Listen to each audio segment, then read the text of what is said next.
Good afternoon or good evening, depending on where you might be. My name is Kevin Michael Grayson. This is the KMG Show for Wednesday, January the 20th, 2021, Inauguration Day.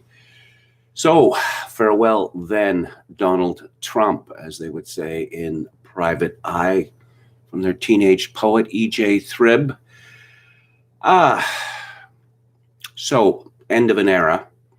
And I think, when I think about Trump, well, I first mentioned that back in 2015, I said that I didn't think that Hillary Clinton would be elected president of the United States because God doesn't hate America.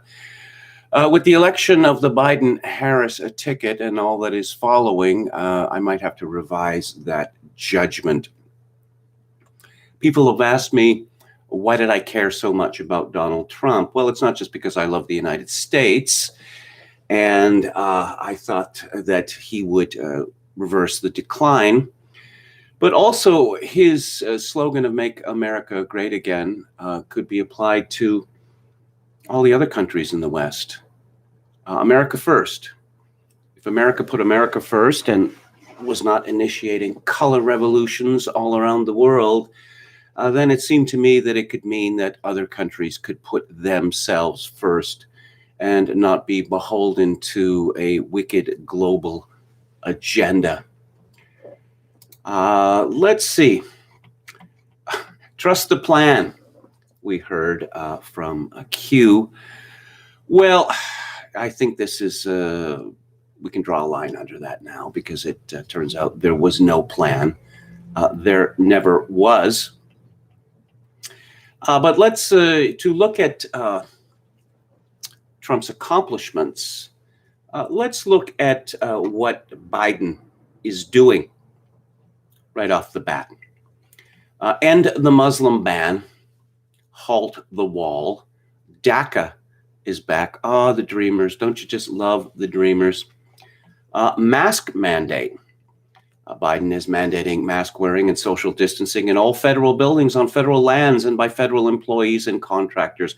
He is also challenging Americans to wear a face covering for the first 100 days of his administration. He also shared that is Biden unveiling his Corona's team, that his goal is to distribute and administer 100 million shots in his first 100 days as president. And I see Chuck Todd was being ripped apart on Twitter yesterday because he said that if Biden does not fulfill this promise, that his presidency can be seen as a failure. On day one, Biden also plans to extend a moratorium on foreclosures and extend the pause on federal student loan payments, both initiatives started by Trump. Back into the World Health Organization, and I will have something to say about the WHO's big U-turn, which may mean that coronavirus no longer an existential threat. America is going back into the Paris Climate Accord. He's canceling Keystone XL, which is very bad news for Canada, particularly Western Canada. And Trudeau is said to be disappointed by this. The National Monuments rollback frozen. Climate change impact on all decisions. Federal agencies under Biden's presidency will also be issued a new requirement to consider the impact that fossil fuel emissions have on climate change and how that will affect disadvantaged communities and future generations. I will have more to say about that in our second subject, which is dekulakization. Let's see. Ethics. A pointed order will compel federal employees to take an ethics pledge that commits them to upholding the independence of the Justice Department. Apparently, the Justice Department is going to be its own fiefdom. Census. Everyone will be counted. He will revoke a Trump order that sought to exclude non-citizens from the census. The more, the merrier. Race and environment marching orders. Biden will order a review of all Trump regulations and executive actions that are deemed damaging to the environment or public health. he will order federal agencies to prioritize racial equity, not equality, mind you, equity. These are not the same things. And review policies that reinforce systemic racism. Again, more on that when I discuss dekulakization. Let's see what Drudge has to say. He's gone. Disgraced Donald flees to Florida, skips inauguration in war-torn capital. What on earth are they talking about? War-torn capital? Ooh, unwell appearance. Oh, I see. It's Donald Trump who looks unwell, not Joseph Robinette Biden Jr. Oh, in God he trusts. Democracy has prevailed. Yes. Calls for unity. Yes, lots of calls for unity these days in between demands for denazification tribunals of anyone who voted for Trump. Biden rebukes Trump and promised to lead without selfishness, because that is something, selflessness has certainly dominated Joe Biden's career since he first entered the Senate in 1973. Yes, just so very selfless. I mean, it would be outrageous to argue that he and his family have benefited greatly. Let's go to CNN. Biden starts unwinding Trump's legacy. An inauguration like no other. Notable moments of a momentous day. Yes, momentous, to be sure.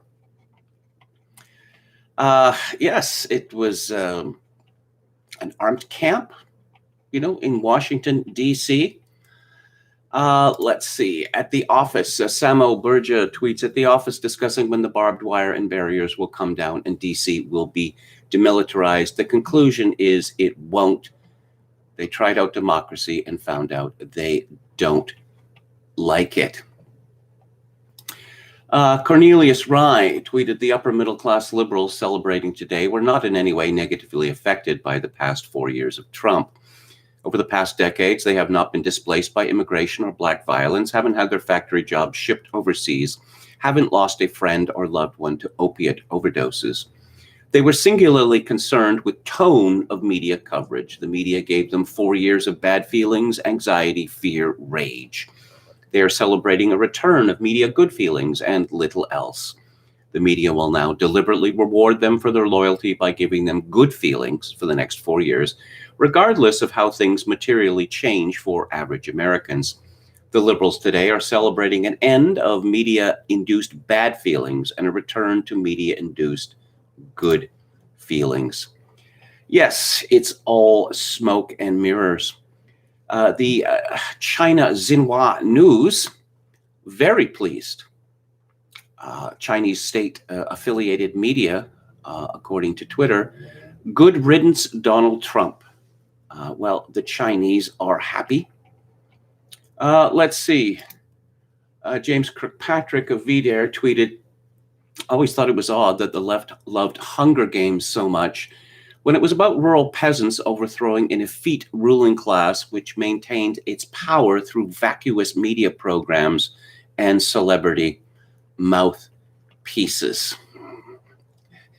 Yeah. Let's see. Oh, yes. From Ireland Simpsons fans, they have a little rundown, a condensation of Biden's inauguration speech. And it's pretty good. There are truths and there are lies, and it's our responsibility to defeat the lies. Let me tell you a story. Story about the time I caught the ferry over to Shelbyville. I needed a new heel for my shoe, so I decided to go to Morganville, which is what they called Shelbyville in those days. So I tied an onion to my belt, which was the style at the time. Now, to take the ferry cost a nickel. And in those days, nickels had pictures of bumblebees on them. Give me 5 bees for a quarter, you'd say. Now, where was I? Oh, yeah, the important thing was that I had an onion on my belt, which was the style at the time. They didn't have white onions because of the war. The only ones you could get was those big yellow ones. Yeah. Let's see. Hang on just a second here. And I'm looking at pictures of Washington for the inauguration, and it looks rather deserted, much like Joe Biden's presidential campaign appearances. Zuby Music tweets, once Trump is gone, who will all of the emotionally unstable malcontents worldwide blame all of their personal problems on? And at Stoneclaw 316 responded, white people. Yes, indeed. Zuby Music continues, I have a theory that a lot of people who hate Trump also secretly liked him because he acted as a scapegoat for their negative emotions, issues, and failures. They could always blame him regardless of the mental gymnastics required. There are whole industries based around loving Trump and hating Trump, so it will be interesting to see what happens. Best case scenario is that stuff just gets boring and people stop treating politics as mainstream entertainment and a personality type. Yes, from Zero HP Lovecraft to all the Q trusters out there, do not despair. The plan is going into extra innings. Joe Biden, a racist old white man, is secretly on your side. The pictures of him sniffing young girls were staged to fool the satanic pedophile elite into accepting him as one of their own. From Unwoke Duffy, Saturday Night Live, cold open. Kate McKinnon dressed as Hillary singing up-tempo gospel-style version of Hallelujah while dancing around as Biden Kamala ascend to golden thrones. This is a reference to the notorious cold open in 2016 after Trump won, where I watched it. I watched it live, and there was Kate McKinnon, and she was singing a doleful version of Leonard Cohen's Hallelujah, and I thought she was dressed up as Hillary, and I thought, this is a joke, right? We're going to get to the punchline. No, it was entirely serious. John Harwood, White House correspondent for CNN. He has a little reminder here of the new age. Trump versus Biden, lies versus truth, ignorance versus knowledge, amorality versus decency, cruelty versus empathy, corruption versus public service. And let's see. 6'3", 84 IQ, PhD, astrophysics, Rich Inherited responded, journos at Pravda circa 1937 would cringe to see this level of obsequiousness. Yes, strong Soviet energy today from DC, tweets the American Sun. Yes, concertina wire. 25,000 troops and everything draped with concertina wire. That certainly, yes. As anti-Gnostic tweets, nothing says self-confident like invitation-only inaugural in a green zone guarded by 25,000 politically vetted troops and 12-foot fencing topped with concertina wire. This was in response to the idiot David Brooks of the New York Times, who had tweeted, this is once again a country that self-confidently believes in itself. Someone else had made the comment, as David Brooks forgot to write sentences, a country that self-confidently believes in itself, as opposed to a country that believes in itself, but not in a self-confident manner. Too funny. Too funny. Let's have a look at the chat. Let's see. I just read Vox Day's awful cope from today. Can we just pretend he doesn't exist anymore? Ed McNeck. Well, he certainly went out on a limb, and now he's delisting people who did not trust the plan to the end. Again, from Ed McNeck, Kunstler is awfully optimistic that Vox has proven himself to be completely blind. Again, I've mentioned the famous saying from Antonio Gramsci, the pessimism of the intellect, optimism of the will. Again, from Ed McNeck, Americans turned our backs on God to a great extent. Too many big screen TVs and vacations in Maui to be bothered with ideas of greatness or goodness. I'll have more to say on the religious aspect of 2020 a little later on. Anarin says, Kevin, so you and the others, J5 Kunstler, got it wrong from November 1st to today because you were thinking with your hearts and not your heads? It's possible.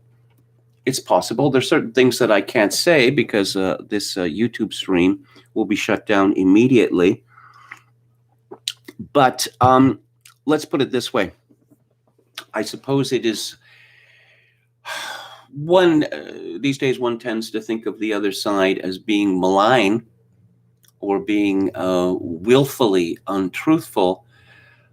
I suppose I remain or have remained continually surprised at just how much this is true of our enemies.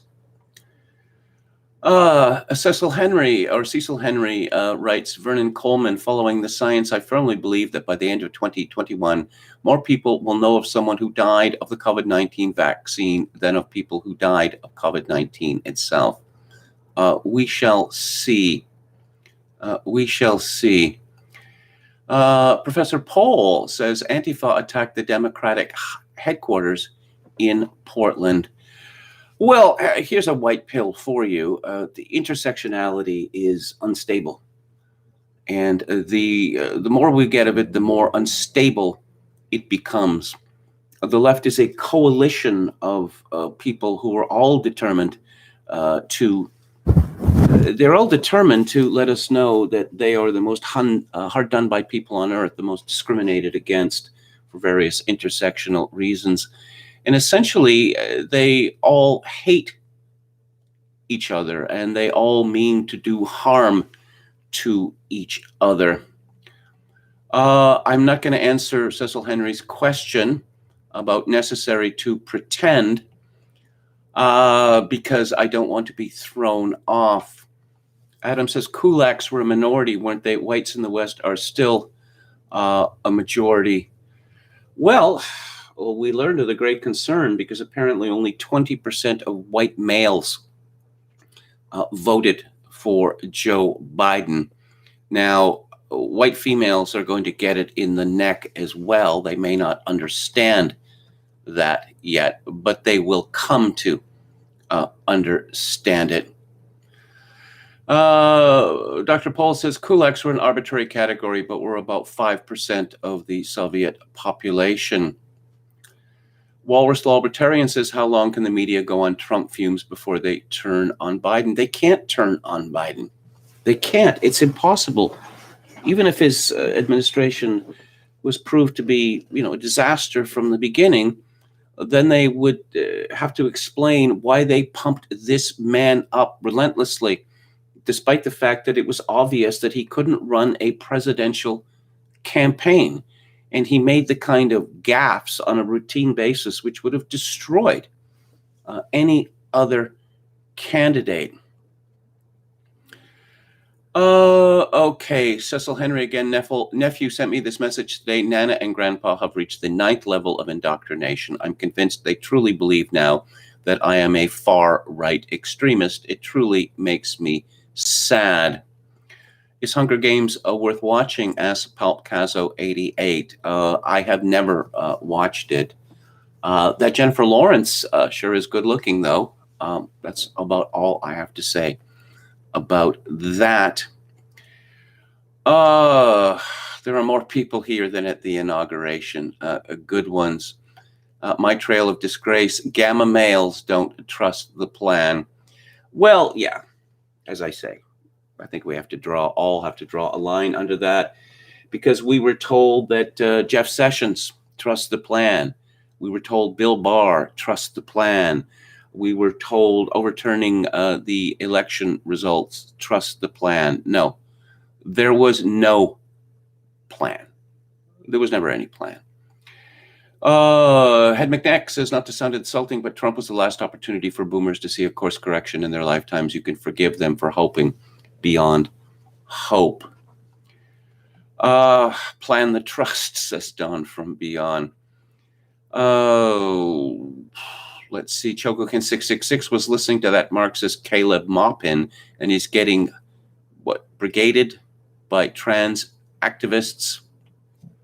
Our Finnish friend Jaakko Raipala says, actually, Antifa must be pretty embarrassed because the Q boomers outdid their revolutionary pose and called their bluff. I wonder if they're planning something big to stay in the headlines. David Wright says, most boomers worry about more than themselves, contrary to the current hate on them, children and grandchildren for starters. I'm not so sure about that, actually. Okay, so let's see what if Ace of Spades has anything interesting to say. I think he's on Vox Day's list of people who have been cast into the outer darkness. Former Fox superstar of soy spin, Shep Smith. I don't know how my former colleagues at Fox who pushed back against the unhinged leftist mega narrative can sleep at night. Yeah, okay. I believe I touched on this yesterday. I don't want to use that word touched. Mentioned it yesterday. I don't want to think about Shep Smith in the bedroom. Oh, Trump considering starting a third party. This is from the Wall Street Journal. President Trump has talked in recent days with associates about forming a new political party, according to people familiar with the matter, an effort to exert continued influence after he leaves the White House. Trump discussed the matter with several aides and other people close to him last week. The people said the president said he would want to call the new party the Patriot Party. It's unclear how serious Trump is about starting a new party, which would require a significant investment of time and resources. I don't trust anything the media says about what Trump is thinking or what people around him think or what people around him are saying, because they have lied consistently about this. In a two-party system, the difficulty of starting a third party is, until this Patriot Party managed to crush the Republican Party, you would get Democratic supermajorities. You would get Democratic supermajorities to the extent that the Constitution could be amended endlessly. Perhaps that's me black pilling. Chris Wallace of the Chris Wallace's Left-Wing Opinions Network, Clown, didn't just declare that Biden's slurring was the greatest inauguration I've ever heard. Yeah, we're going to be getting a lot of that. The genius, the wit and wisdom, the warmth, the empathy, just the overall greatness of Joseph Robinette Biden Jr. Dekulakization. Kulaks. Kulak means fist in Russia. And these were landowning peasants, but they didn't own very much at all. Now, keep in mind what I'm going to discuss here.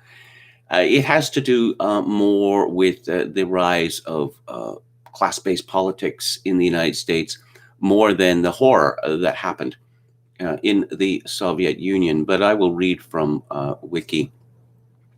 Dekulakization was the Soviet campaign of political repressions, including arrests, deportations, and executions of millions of kulaks and their families in the 1929 to 1932 period of the first five-year plan.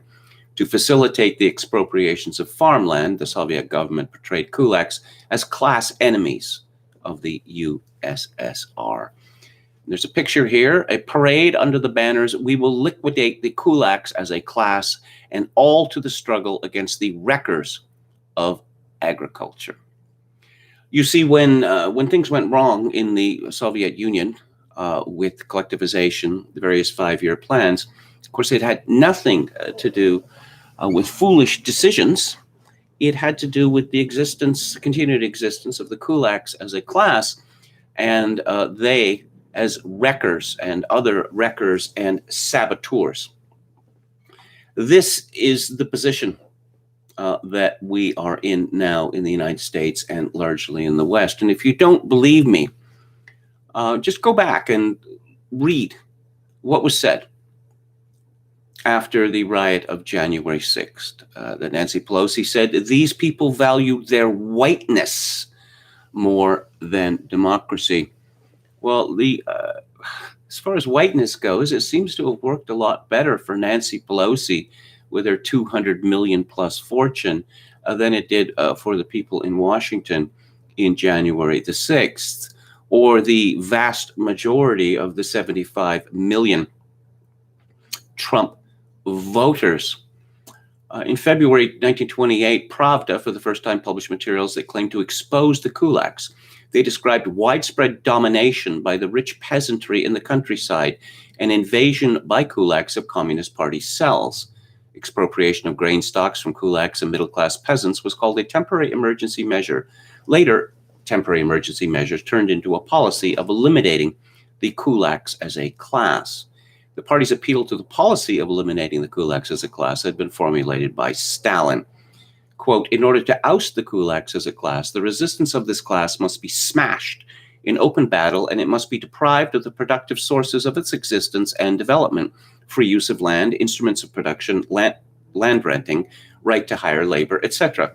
That is a turn towards the policy of eliminating the kulaks as a class. Without it, talk about ousting the kulaks as a class is empty prattle, acceptable and profitable only to the right deviators. What we've heard since 2016, and especially, I suppose, from the never-Trumpers like Major Tom Nichols, was that the people who live in the country, as it were, in the United States, those people who do not live in bug hives, such as New York City, are the enemy.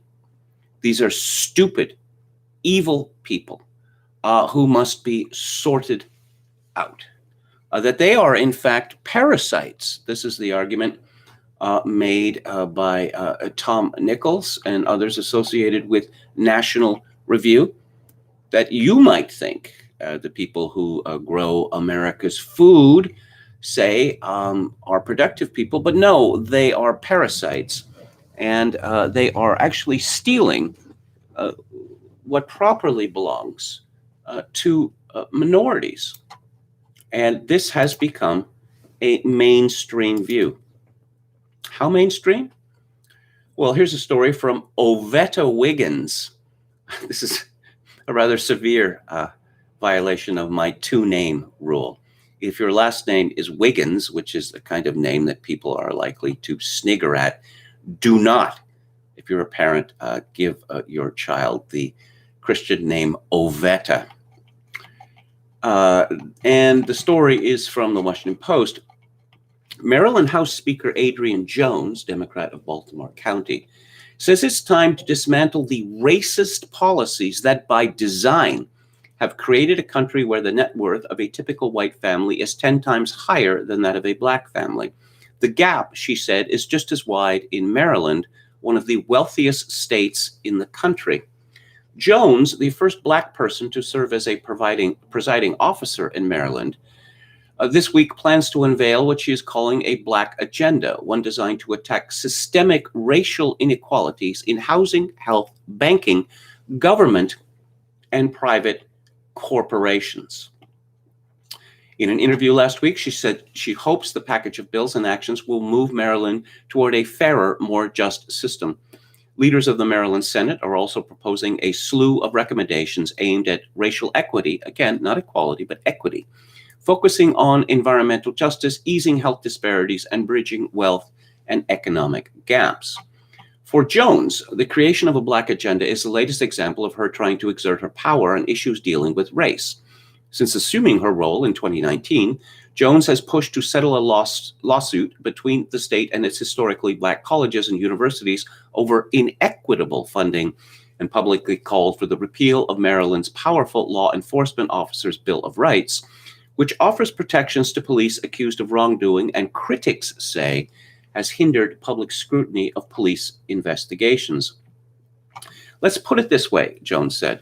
The 106 speakers before me, they would not put this as a priority. Historically, there has been a white agenda. Jones said that the ongoing national conversation, ho-ho, about systemic racial inequality sparked by the killing of George Floyd in Minneapolis police custody and the police shootings of Breonna Taylor, Ahmaud Arbery, and others should not just be about how to fix policing, but also about how to create better economic and health access and opportunities for Black and Brown residents. For example, Jones wants more Black residents who have not been given the same opportunities because of redlining and mortgage rates to become homeowners. Her plan would take steps toward reevaluating the home appraisal system, increasing access to credit, and studying how to help people who earn under $50,000 annually with estate planning. If we strengthen the Black and Brown community, it makes a stronger economy for everyone. Everyone benefits. No, not everyone benefits. If there is a class war between minorities and their white allies versus Trump voters, well, you could see who is going to get it in the neck. Jones's backing bills, sponsored by Delegate Jocelyn Pena Melnick, there's quite a name, Democrat of Prince George's, that would declare racism a public health crisis and require doctors and nurses to receive health equity, again, not equality, and bias training, an effort to help lower the Black maternal mortality rate, and a bill sponsored by Delegate Pamela Queen, Democrat of Montgomery, that would prevent mortgage and credit companies from denying applicants if they can prove their credit worthiness through a history of rent payments, utility payments, school attendance, work attendance, and other non-traditional means. Okay, what does all this mean? What it means is this is an official recognition that the civil rights movement was an utter failure. I'll repeat, the civil rights movement was an utter failure. Since the mid-60s, there have been numerous initiatives, federal initiatives, and all sorts of states' initiatives to raise the level of Black people in the United States. Discrimination against white people is officially permitted, sanctioned, and encouraged by federal and state governments. All sorts of set-asides for Black people, all sorts of lawsuits over disparate impact, that they keep changing the tests, but not enough Black people are being chosen as police officers, firefighters, etc., etc. You see, it was not good enough that after 50 plus years of a multi-trillion-dollar agenda, trillions of dollars transferred from white people to Black people, and multi-trillion-dollar hit to the American economy, it's not enough. The war must be taken to white people in earnest because they are class enemies, that they are responsible for every evil in the United States. They always have been and remain so to this day. No more half measures. That's what we are hearing from Delegate Jones. And it is also what we are hearing from the Biden administration. From Felix Salmon at Axios, power will move from Wall Street to Washington over the next 4 years. Ho, ho, very satirical. That's the message being sent by President-elect Biden with his expected nomination of Wall Street foe Gary Gensler to head the Securities and Exchange Commission, and by Senate Sherrod Brown, Democrat of Ohio, incoming head of the Senate Banking Committee. Why it matters. Oh, yes, how irritating. This patronizing approach from the media.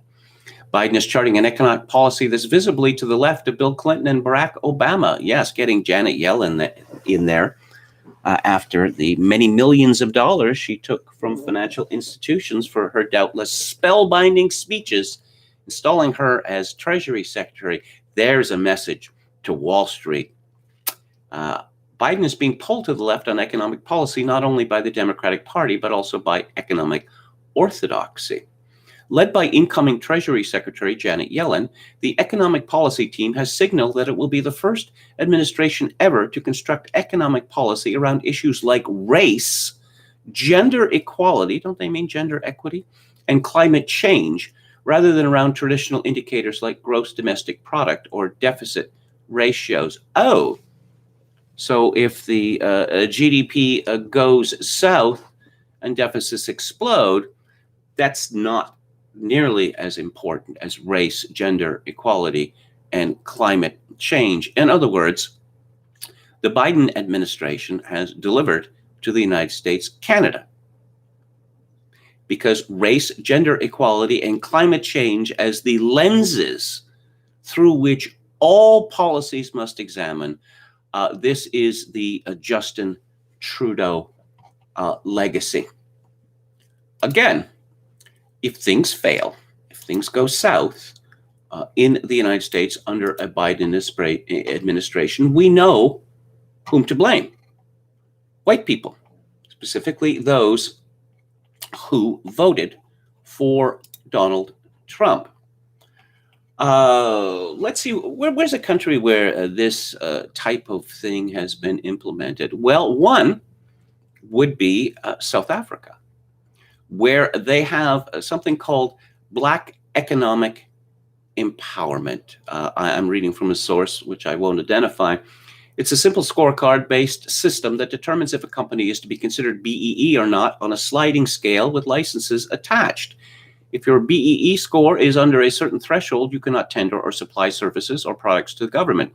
If you are in the private sector, but buy services products from companies that are not B compliant, it lowers your scores and your ratings too. So if not enough Black people and other minorities own companies, run companies, are employed in high-paying positions, they will have to be moved in there by force or certainly by coercion. And one of the things I expect to see, we've already had a foretaste of this. If you want to know why new buildings collapse or new bridges collapse, et cetera, et cetera, et cetera, well, this is what happens when it is decided to put people into jobs on the basis of their class, their racial class, rather than any talents or experience they might have. And when these collapses start happening, guess who will be blamed? Wreckers and saboteurs. That is to say, white people who are not connected to the power. In 1992, South Africa was the 17th largest economy in the world. Even after sanctions, today it is not even in the top 100. The wealth goes pretty much exclusively to those people who are in the ruling oligarchy. And it is only, it is meet and just because, of course, systemic racism, white supremacy. Now, again, I could point out that it is absurd to speak of white supremacy in a country, the United States, which has been inundated by non-white immigrants for over 50 years, where there is official affirmative action, quotas, disparate impact mandates, and the like. But such is the power of what Georges Sorel calls myth. The myth of white supremacy is a very powerful myth. And since the right, especially the quisling conservatives, have not bothered to come up with a competing myth, they have been beaten at every turn. Ryan Landry wrote on Friday, with the American regime hyping up the Reichstag fire of 2021, the media is in full sales mode for the domestic terrorism laws that the regime wants to implement. Per the Washington Monthly, Representative Adam Schiff, he of Russiagate and impeachment fraud fame, has a bill that defines domestic terrorism as anything involving plots that carry risk of serious bodily harm, intent to intimidate or coerce civilians, or influence policy by intimidation or coercion.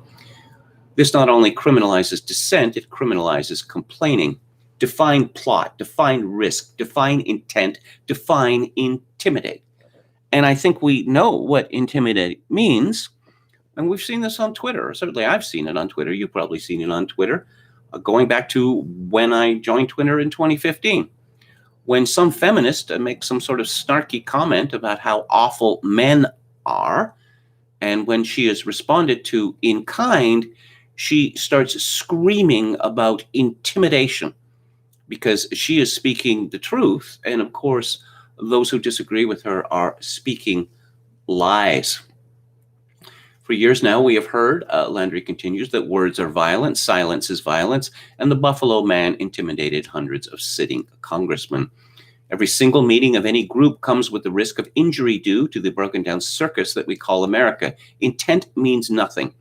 Anyone with passing familiarity with intent knows this means zilch to prosecutors. Intent has been made meaningless when prosecutors want it to be meaningless. When John Corzine doesn't intend to scam people out of millions, then intent comes into play. Case in point, parents don't send cute photos of their kids in the tub to family members for fear some idiotic prosecutor will charge them with distributing child pornography. This fits into the idea that persuasion is dead and all that remains is coercion. Petitioning the government or king is an old right that even medieval peasants enjoyed. Not so for American peasants. They do not want to hear even the slightest complaint. This fits into the current mood that has switched from enforcing moral plurality or a plurality of opinions to silencing any dissent from the regime's line. This is much more widespread than simply the regime's official messaging organs. And yes, I spoke of disagreeing with people. Well, it is not possible to disagree with people who are in the right. This is seen as a hostile act. This is seen increasingly as a crime. As Alec Berenson tweeted, the 5 stages of woke debating. 1, your ideas are evil. 2, you are evil. 3, I will no longer talk to you. 4, you aren't allowed to talk to me. 5, you aren't allowed to talk to anyone. Ryan Landry continues, for decades, plurality was dropped here and there to explain the different viewpoints present in our society. Even today, the dominant line that a man who sometimes is in a skirt as a woman could, secure in its primacy within the discourse, allow for opinions that question this. No, a man in a skirt is not a woman, or no, a man in a skirt is a woman if he goes through procedures and finalizes the transition. To know a man who sometimes wears a skirt and other times doesn't is just a confused individual, and I do not need to be punished for guessing incorrectly what he or she is this day. This is no longer allowed. You must conform to the dominant line of the moment. There is an element of humiliation involved, and this is also a demonstration of regime loyalty. It is also the product of new beliefs that are so far removed from reality that they cannot withstand any challenge from any viewpoint. Once one of the ridiculous talking points is refuted, the whole house of cards comes crashing down. Don't deny it. You are likely reading this essay because at some point you read a website pointing out the differences of men and women and the lies of gender relations, or the 2000s financial skeptics who said that it was all coming down despite the lies from Wall Street. It's only going to get weirder. It's only going to get easier to point to reality and laugh at the regime's lies. This is why protests shall go away. Well, we see that the Biden administration has simply abandoned a belief in meritocracy. Meritocracy is by its nature white supremacy. If you think that through to its conclusion, then you will begin to understand what is in store for the United States of America. Let's look at the, again look at the chat. Okay. My trail of disgrace. Yeah, it's really the safety committee, SJWs, who've been given power by Gaddy and Dorsey to do as they see fit, which they're already being sued for due to doxing committed by Anti-Fash Gordon account. Well, we have learned from the Anti-Defamation League of B'nai B'rith that exposing wrong thinkers, exposing white supremacists, however they define them, is a good thing. And they showed some sexy blonde girl doing this, doxing. Doxing is bad. exposing bad people, that is good. Now, you can say this doesn't make any logical sense, but keep in mind that we are dealing with class warfare here. Hickmo Warrior says the Washington Post is more race baiting than any other major paper in the USSRA. Names should be rated for their wokeness level, says Mike F. Yes, again, if you read people like Major Tom and that fellow Kevin, what's his name, at National Review, there is this horrifying fear, revulsion against middle America, as it used to be called, because it turns out that there are still people in middle America who do not want to be bugmen in New York City or Boston or Atlanta. And why would they not want to be bugmen in these places? There must be something terribly wrong with them. There must be something evil about them. We have evolved into a situation where we have now a class of racial kulaks in the United States who must beg for their survival. Obviously it's a long way to the position of whites in South Africa, but the mentality is the same. We are grateful for what you let us keep, and we'll be ever so good. But it's not enough. It's never enough, because these people are wicked. By definition, Professor Paul says, but he can't be a man because he doesn't smoke the same cigarettes as me. Yes, Mick Jagger from Satisfaction. All right, and more on this subject from William Briggs. See, it's not enough that they have the power, because some people are still speaking differently, speaking outside the narrative, and that cannot be permitted. William Briggs writes today, the air has been so crowed with fluff and propaganda from the debased media about the so-called MAGA capital insurrection, you probably missed what Congress did. They only passed a law against publishing false, scandalous, or malicious writing against the government. Who gets to decide what false, scandalous, or malicious writing is? Not you, not I. That's who. One of the bill's sponsors was John Allen of Connecticut. He justified his support by saying, quote, liberty of opinion is calculated to destroy all confidence between man and man. It leads to the dissolution of every bond of union, unquote. Best not to have liberty of speech then. How we got away with saying man and not man and woman, or those with one sexual desire-based identity and those with another sexual desire-based identity, is a separate question. It didn't take long from the passing of this act before they hauled in one James Thompson Callender, have you even heard his name, who said that the Congress was a continual tempest of malignant passions and that our upcoming president was a, quote, repulsive pedant, a gross hypocrite, and an unprincipled oppressor, unquote. Callender got 9 months in jail for this. The act was the Sedition Act, passed in 1798, as part of a series of similar measures to protect the sensitive government from having its feelings hurt. That's humor. The real motivation was that government officials wanted to protect themselves from feeling danger. Congress hadn't forgotten the time they had to flee the Capitol when it was under siege for real. Revolutionary War veterans surrounded the Capitol in 1787, then in Philadelphia, demanding their back pay.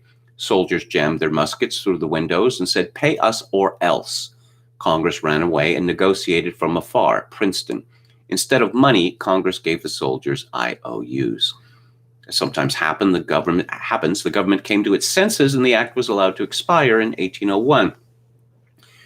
But, as happens much more frequently, government lost its memory and its mind once again. In 1918, having learned nothing from its earlier failure, Congress passed a new Sedition Act. The new act forbade the use of disloyal, profane, scurrilous, or abusive language about the United States government, its flag, or its armed forces, or that caused others to view the American government or its institutions with contempt. And yes, this was largely anti-German animus. America had just completed a war against Germany, and Germans were not in good odor with the American government. The Second Act was repealed in 1920. This was before a second siege of unarmed soldiers, incidentally, who in 1932 once again surrounded the Capitol, demanding their back pay for World War I. The Senate refused. The soldiers dispersed. Enter 2021. The government and its elites buzzing about government once again fears its people. Take the nervous Lieutenant Governor John Fetterman of Pennsylvania. He said about the election, quote, "This idea that saying that Pennsylvania was rigged or that we were trying to steal the election, that's a lie. And you do not have the right.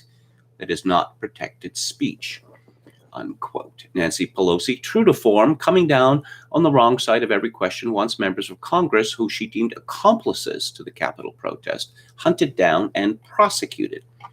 Joe Biden, narrowly avoiding Godwin's law, likened Ted Cruz to Nazi propagandist Goebbels for helping Trump spread the big lie about election fraud. Big tech immediately began to purge dissenters, including President Trump, and big corporate promised to withhold donations from those who questioned the election. But there's much more brewing. We also have the media and academia supplying ammunition to politicians who want to crack down on free political speech about the elections. From the New York Times, instead of protecting speech, the First Amendment might need to be invoked now to constrain certain forms of speech. What's more important, liberty or the government feeling safe? That semi-rhetorical question proves once again it's not the Constitution that rules, it's those that interpret it. It's too early to tell if Congress will pass another sedition-like act. They're certainly frightened, though. And if you believe that, say, the Republican Party is going to stand up for free speech, it is not going to, because Republican Party politicians are criticized, often subject to vulgar abuse, just as Democrats are, and they don't like it. They would like it stopped. Perhaps they would even like people guilty of directing vulgar abuse at them to suffer criminal sanctions. Once again, there is no Democrat Party and Republican Party. There is only one party, the government party. Now, this article from the Washington Post, again, from Craig Timberg and Drew Harwell, we see the elite chortling at the success they've already had at suppressing free speech. But of course, it's not enough. It's never enough, so long as liars, defined by them, are still allowed to speak, even at extreme corners of the web. That's the headline. Trump supporters will find life different at extreme corners of web. Story begins, President Donald Trump will leave the White House on Wednesday as a man shorn of a key instrument of his power, his Twitter account, amid a broad, wait for it, reckoning over whether even the world's leading politicians have a right to incite violence and spread hate speech on social media. You see, any speech with which they disagree is hate speech. There will always be ways for Trump and everyone else to keep making their views known on the internet. Parler is scrambling back online after its purging last week. They used the word purging in a positive way. How about that? Huh? And an ever-growing list of alternatives are offering similar opportunities for online conversation that is moderated lightly or not at all. But those purged, again, approbation, again, for purging, from the Washington Post, from Twitter, Facebook, and YouTube will find their alternatives comparatively obscure. And while their freedom to speak will be intact, their reach will be diminished and their audiences fractured. Even the most extreme voices, QAnon enthusiasts, Proud Boys, Boogaloo Boys, white supremacists, anti-Semites have found ways to keep talking to one another online after mainstream platforms expelled them, or to use an increasingly popular term, deplatformed them. What got significantly curbed was their ability to talk to everyone else.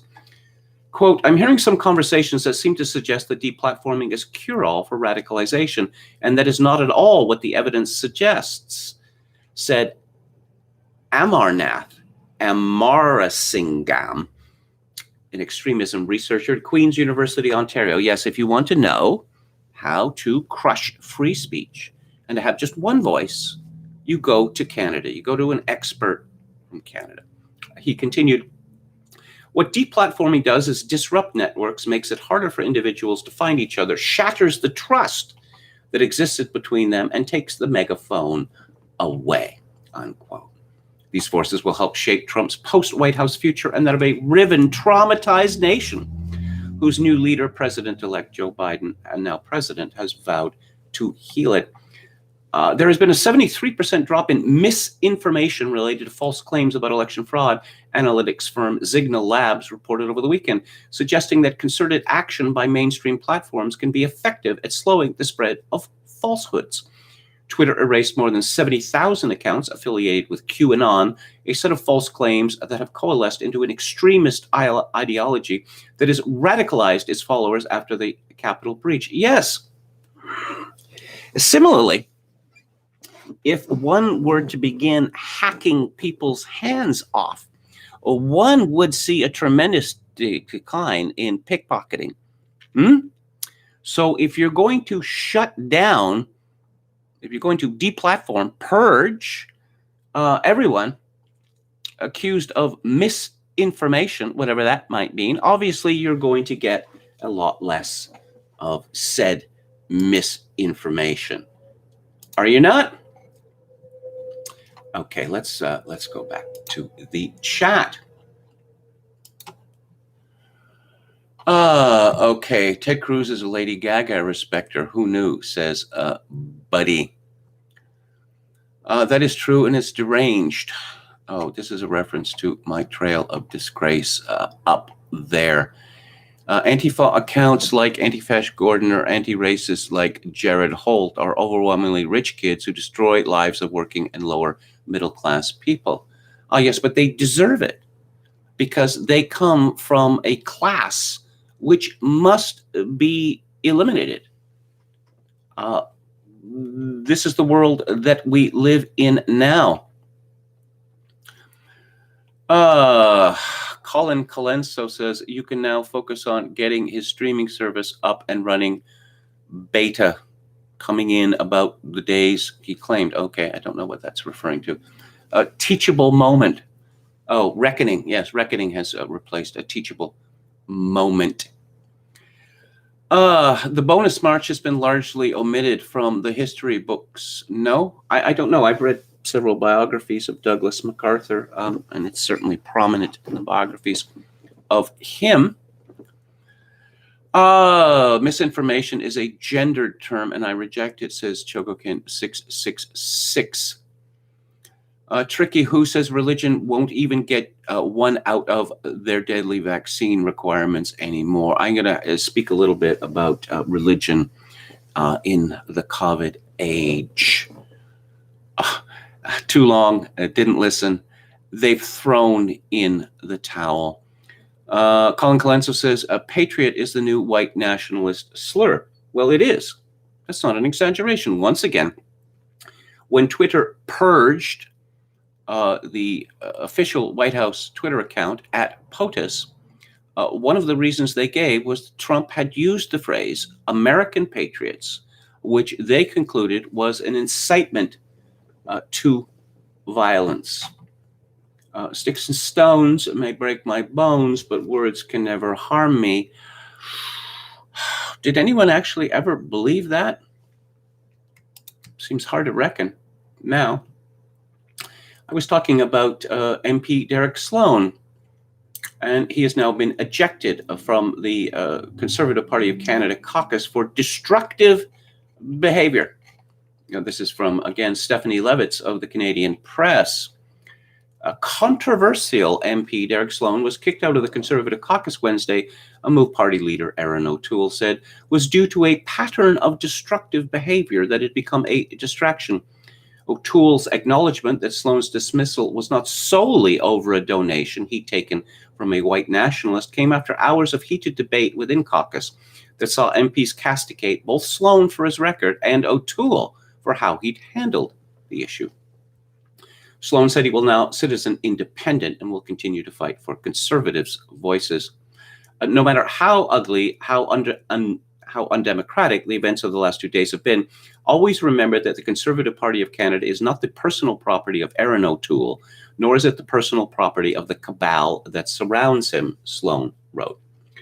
O'Toole had formally triggered the effort to boot Sloan after revelations Monday that Sloan accepted a donation last year from a known white nationalist, news that broke one day after O'Toole declared there's no room in his party for far-right extremism or racism.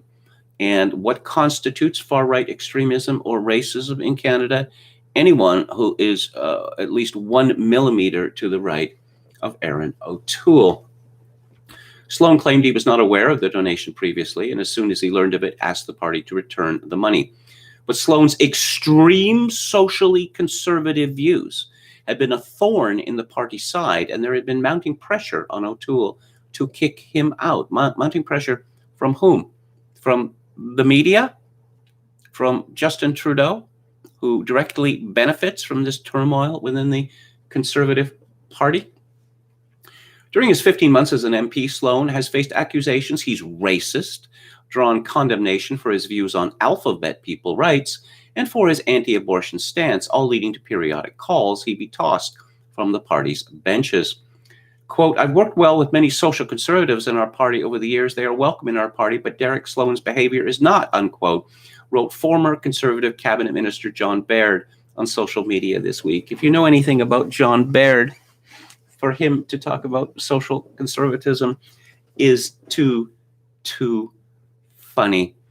Canadian media has a great interest in the personal lives of many politicians, but not John Baird for some reason. I wonder why. That O'Toole initially billed the decision to oust him as being based on the donation was a source of frustration for many MPs. Any one of them, in theory, could have accepted and overlooked a similar contribution, as vetting the pedigree of each contributor would be impossible. Just so. Paul Fromm donated $131 to Sloan's campaign for leadership of the Conservative Party. Paul Fromm, I believe he calls himself a white nationalist. Again, I knew Paul Fromm a little over the years, and I testified before the Canadian Rights Tribunal at his invitation. I got paid expenses. I didn't get paid a fee.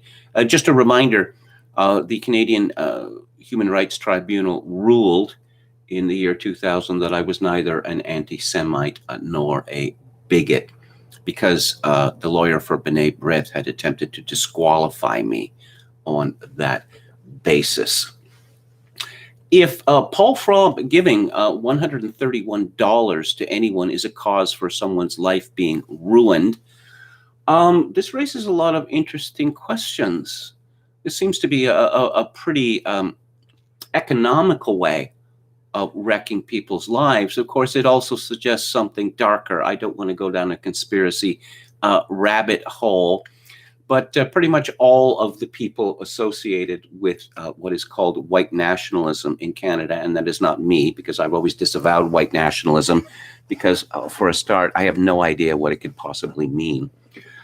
Yeah, there has long been suspicion that anyone associated with white nationalism in Canada is what they call a Fed. And once again, if the Conservative Party can be thrown into turmoil and Erin O'Toole's leadership can be, let's say, disturbed so greatly because of a $131 donation, well, we'll see what's upcoming. O'Toole said the Conservative caucus voted to remove Derek Sloan not because of one specific event, because of a platform of destructive behavior involving multiple incidents and disrespect towards the Conservative team for over a year, O'Toole said. These actions have been a consistent distraction from our efforts to grow the party and focus on the work we need to do. Events of the past week were simply the last straw and led to our caucus making the decision it did today. I did not vote to remove Derek Sloan from our caucus because he is a social conservative. Well, you're a liar, O'Toole. We have members of parliament of deep compassion. What the hell does that mean? An unmatched character. Again, what does that mean? Who, like many Canadians, draw strength from their faith.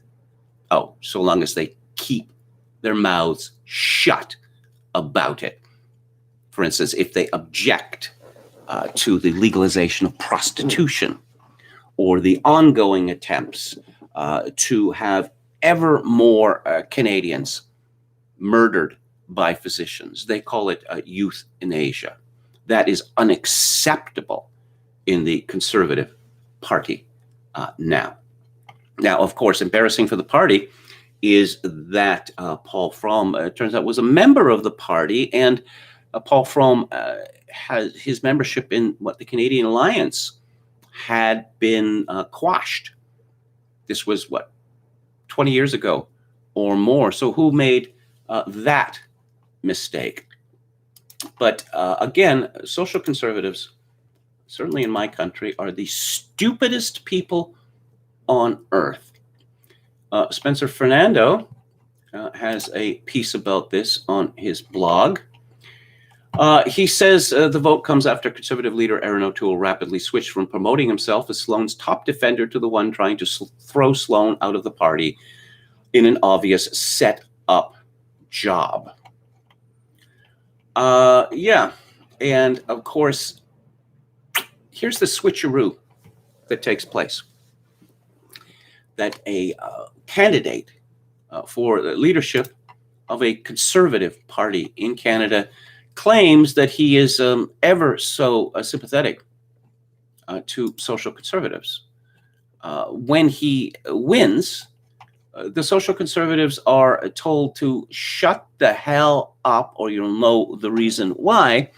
And if there's even a squeak out of them, they are defenestrated. Fernando writes earlier, taking your base for granted can have serious political consequences. It is often said that politics is a game of addition, not subtraction, and that is certainly correct. In a country like Canada, with people of diverse backgrounds and diverse beliefs, any national party will be made up of different groupings. For the Conservatives, they are mostly a grouping of libertarians, social conservatives, populists, old-school Tories, and socially moderate fiscal conservatives.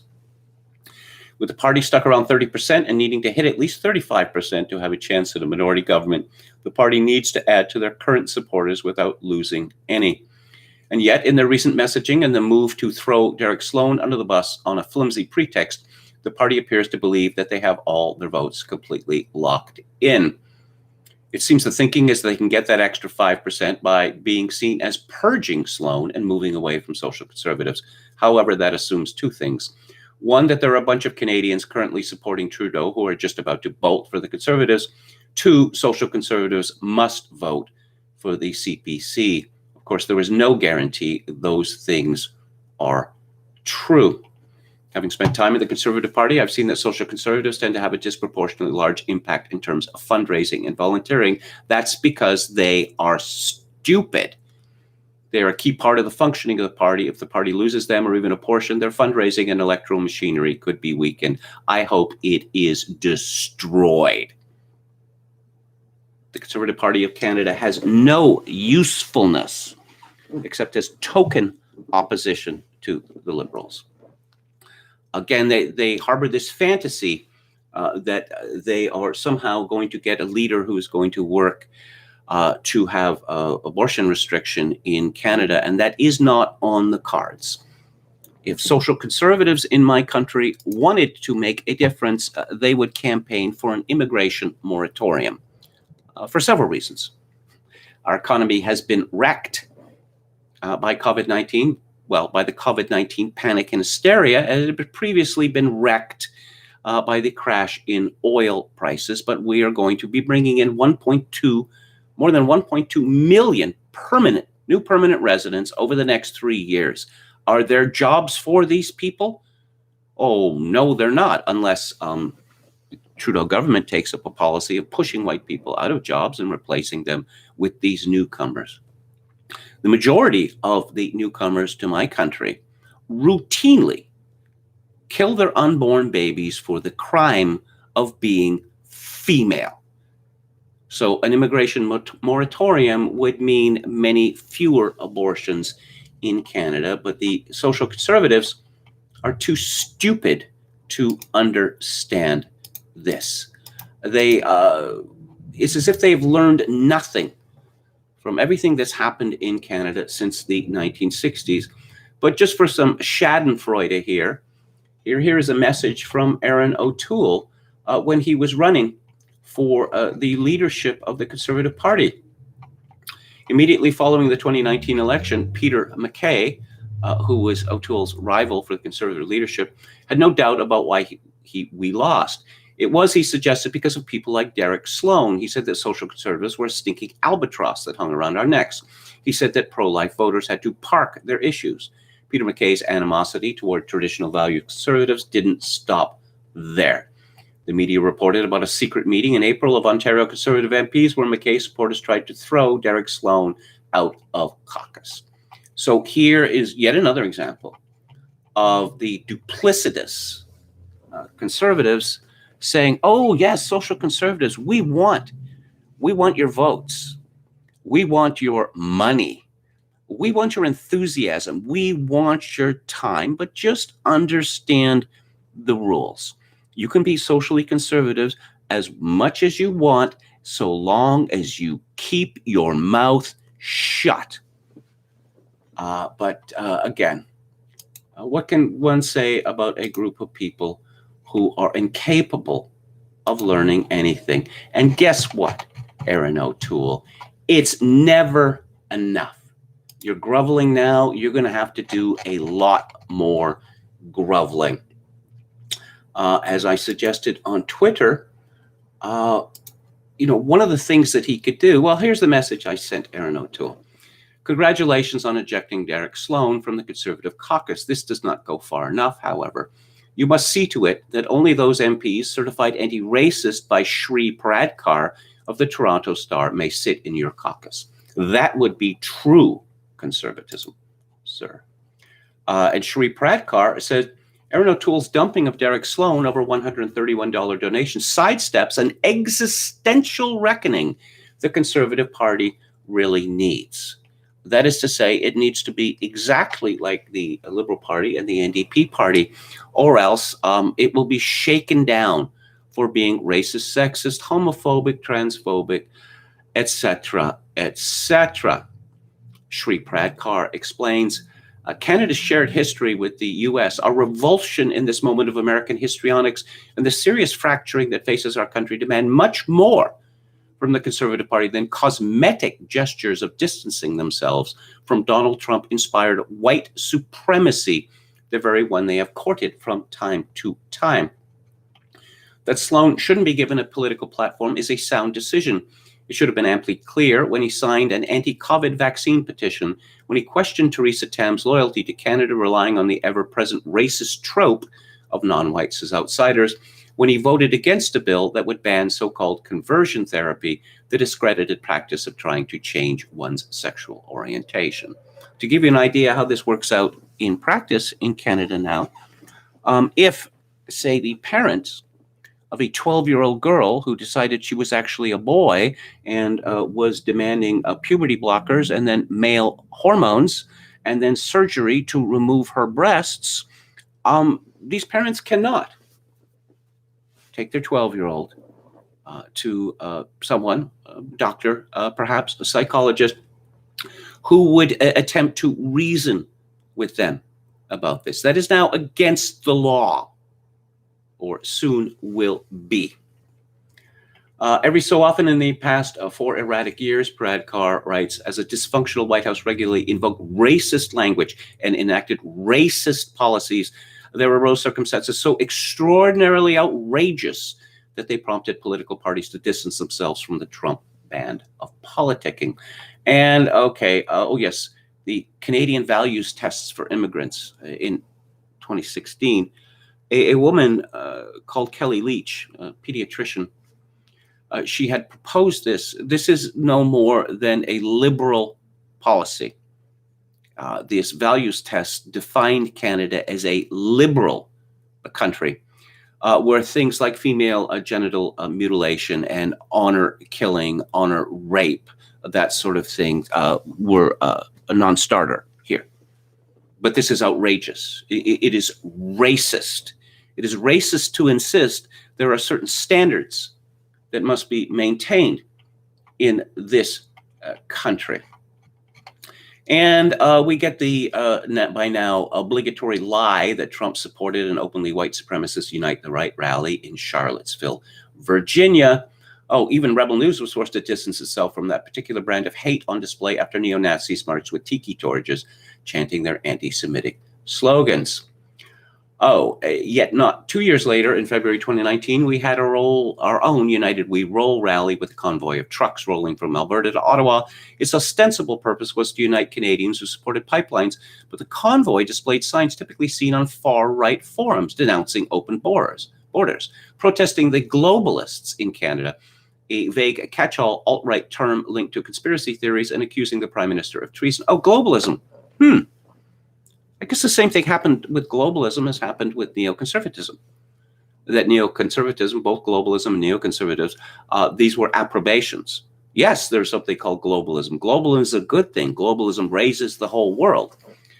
When it turned out that neoconservatism basically boiled down to murdering hapless foreigners around the world and color revolutions, and that globalism meant that the super rich got ever richer while the middle class got it in the neck, we were told that neoconservatism, the use of the word neoconservatism and globalism, oh, this is conspiracy theory. There's no such thing as globalism. What else does the Toronto Star have to say with this? It's no surprise that Derek Sloan found a home in the Conservative Party. This from Susan Delacourt. Yes, you see, the Conservatives allowed Derek Sloan to represent them in election. He was, voted in by the electors of his riding, but that's irrelevant. They shouldn't have been given a chance to vote for this horrible, horrible man. And she gets in her shot at Maxime Bernier, head of the People's Party of Canada. Is anyone still wondering why I left? Bernier tweeted in response to news that Sloan was going to be ousted. This is getting fun. Susan Delacourt writes, Bernier did not leave the Conservatives under a shadow of racism and intolerance, but his new life as head of the People's Party, he's been making up for lost time, regularly railing against immigration, radical multiculturalism, and the cult of diversity. And it is verboten in my country not just to rail against immigration, radical multiculturalism, and the cult of diversity, but even to suggest that there's something foolish about admitting 1.2 million permanent newcomers over the next 3 years. Keep in mind, there's only 38 million people in Canada at a time when our economy has been destroyed and there is no light at the end of the tunnel. Let's take a look at the chat. You might be wondering why, I carry on about what is happening in Canada to such an extent. This is what happens when you allow your enemies to define the rules, when you allow your enemies to determine who is an acceptable representative of your movement. And I guess this is what the true conservatives in the United States and the Republican Party are going to find out soon enough. How long has this been going on? I recall writing a piece on the SPLC for Chronicles back in something like 2006, where I found out that the American Enterprise Institute, no less, had been denounced as racist by the SPLC or the ADL or some such. The American Enterprise Institute, going back to 2006 or earlier. These people think that, if they just keep throwing people off the sleigh for the wolves to consume, that the wolves will simply, they'll be sated and they won't be hungry for fresh bodies anymore. My Trail of Disgrace says bets on more purges from federal or provincial conservative caucuses due to liberal or media agitprop. Well, it's open season now. For instance, there are still a large number of conservative MPs who expressed opposition to and voted against legalizing homosexual marriage. to give one example, or who indicated their displeasure with banning of so-called conversion therapy, or treating some 8-year-old can choose one sex, and the province is obligated to honor this officially on birth certificates.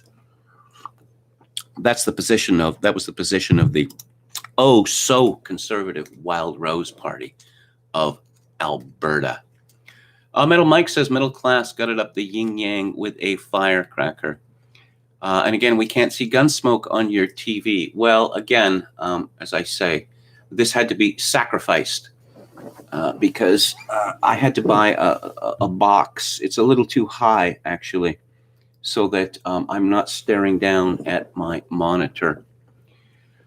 All we have to do is keep virtue signaling, and our enemies will stop having us deplatform, says a tricky who. Well, if what is going on in Canada is duplicated by the GOP in the United States, this could happen very quickly, because the 75 million people who voted for the Trump are, in the main, they have no interest in a Republican Party which exists solely to surrender to people who want them hurt at best and dead at worst, so that these people can go off to K Street and become millionaires, or perhaps become millionaires like Nancy Pelosi while they're still in office. I mentioned this before, but look back to 2004 when George W. Bush was running for re-election against John Kerry. And it just struck me at the time, why would any lower middle class or working class white American vote for either of these candidates? Because there was no future for them in an America ruled by either of these men. Metal Mike says it's been going on for a long time, at least since Pat Buchanan was dismissed from polite GOP company. Well, it's all about elites, isn't it? And David Frum, to give one example, saw Pat Buchanan as a threat to his position, his hegemony, and people like him in the so-called conservative movement. But if nothing else, this purging will have one happy result, which will be the final destruction of the so-called conservative movement. Hello from Tony O'Toole, who is in Ireland. Okay. Kiss the diversity ring or you get primaried, says a tricky who. Maybe conservatives should have chosen Leslyn Lewis, likely would have given them defense against liberals, and NDP tactics wasn't as good as Sloan, but more likable than O'Toole or McKay, says my trail of disgrace. Leslyn Lewis is a black woman. But as we have learned from the Washington Post, she is actually a white-black person. She is one of these, she's a multiracial white. And she is guilty of false consciousness because a person of her skin color is not allowed to hold certain views. The pressure on these people is relentless. What was it, Senator Tim Scott, who's been called an Uncle Tom so often, he can't help but bite the hand of the people who raised him in utter mediocrity to the United States Senate. Okay, Rustin Shackelford says, how does one start being the right-wing vanguard of the working class? Well, I think that I think that this accelerationism might happen, and one might end up with a specifically working class or lower middle class party in the United States, perhaps in Canada. Now, there's a great many white people who we'll call them aspirational, because that's what they are. They think that their arts degree from Evergreen State College is going to mean that they're going to be sitting in a nice desk, in a nice office, bossing people around, but it isn't. But it seems that they are clinging on to this delusion desperately. For how long? Well, that's an interesting question. Because when the people of, I don't know, the left, the establishment, the aspirational class, when it turns against the ruling elite because of the overproduction of the elite, that elites that Peter Turchin talks about, then we're in for a lot of fun. I'm going to move on to James Burnham again in his book, The Machiavellians. Just to bring you up to speed, that Burnham begins his book by contrasting Dante Alighieri and Machiavelli, and he condemns Dante Alighieri as a man who spoke formally, but his formal words did not match his real intentions, which were entirely self-interested and cynical. Burnham writes, Machiavelli concluded that Italy could be unified only through a prince who would take the initiative in consolidating the country into a nation. Those who think sentimentally rather than scientifically about politics are sure to misunderstand this conclusion. Machiavelli did not reach it because he preferred a monarchy or absolutist government. We shall see later what his own preferences were. He reached it because he found it was dictated by the evidence. Yes, dictated by the evidence. The evidence tells the Conservative Party, to give one example, that sucking up to minorities and saying, no, we love you just as much as the Liberals and the NDP do, and look at all our non-white members, and we're going to get more. We're going to get more. No, the minorities are going to vote for the Liberal Party because the Liberal Party is the party of replacing Canadians with foreigners, and it has demonstrated that ever since 1968. So you go with the proven winner in that respect. Burnham continues, moreover, in this conclusion, Machiavelli was undoubtedly correct. All of the European nations were consolidated through a prince, or rather a succession of princes, and it is hard to see how it could have been otherwise. So it was in France, so in England, so in Spain. The feudal lords did not want nation states, which in the end were sure to bring the destruction of their power and privileges. The masses were too inarticulate, too ignorant, too weak to function as a leading political force. The church knew that its international overlordship was gravely threatened if the national system were successful. The one great social group that required the national system was the new and spreading class of the burghers, the businessmen, the merchants, the early capitalists. This class, however, was too young, too untried, too unused to rule to take on the job by itself. But the monarchy also, the king and those immediately associated with the king, were ready for the nation, through which the full political sovereignty of the monarch could be centralized and brought to bear against the centrifugal pull of feudalism. Therefore, a de facto alliance was made, and around the monarchy the nation was pulled together.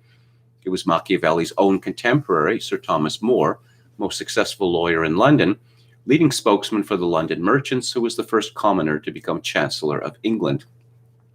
A younger contemporary and fellow Florentine, Catherine, of the same Medici family, to one of whose members the prince is dedicated, daughter of a banker, became queen and ruler of France. If the path of the nation led through the monarchy in these other countries, Machiavelli indicated why this was even more necessarily so in Italy, where the political divisionalism was even more extreme.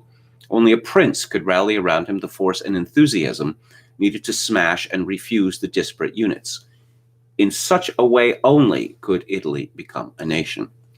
Almost all commentators on Machiavelli say that his principal innovation and the essence of his method was to divorce politics from ethics. Thereby, he broke sharply with Aristotelian tradition, which had dominated medieval political thought. His method, they grant, freed politics to become more scientific and objective in its study of human behavior, but it was most dangerous because through it, politics was released from control by ethical conceptions of what is right and good. We have already seen enough to realize, Burnham argues, that this opinion is confused. Machiavelli divorced politics from ethics only in the same sense that every science must divorce itself from ethics. Scientific descriptions and theories must be based upon the facts, the evidence, not upon the supposed demands of some ethical system. If this is what is meant by the statement that Machiavelli divorced politics from ethics, if the statement sums up his refusal to pervert and distort political science by doctoring its results in order to bring them into line with moral principles, his own or any others, then the charge is certainly true. This very refusal, however, this allegiance to objective truth, is itself a moral ideal. Moreover, in another sense, Machiavelli undertook his studies of politics for the sake of very definite goals, one of which I have analyzed in this section. These goals, like all goals, have an ethical content. Indeed, ethics is simply the consideration of human behavior from the point of view of goals, standards, norms, and ideals. Machiavelli divorced politics from a certain kind of ethics, namely from a transcendental, otherworldly, and it may be added, very rotten ethics. But he did so in order to bring politics and ethics more closely into line and to locate both of them firmly in the real world of time and space and history, which is the only world about which we can know anything. Machiavelli is as ethical a political writer as Dante. The only difference is that Machiavelli's ethics are much better. Applying this to our present time, once again, Burnham contrasts strongly the transcendental from the real.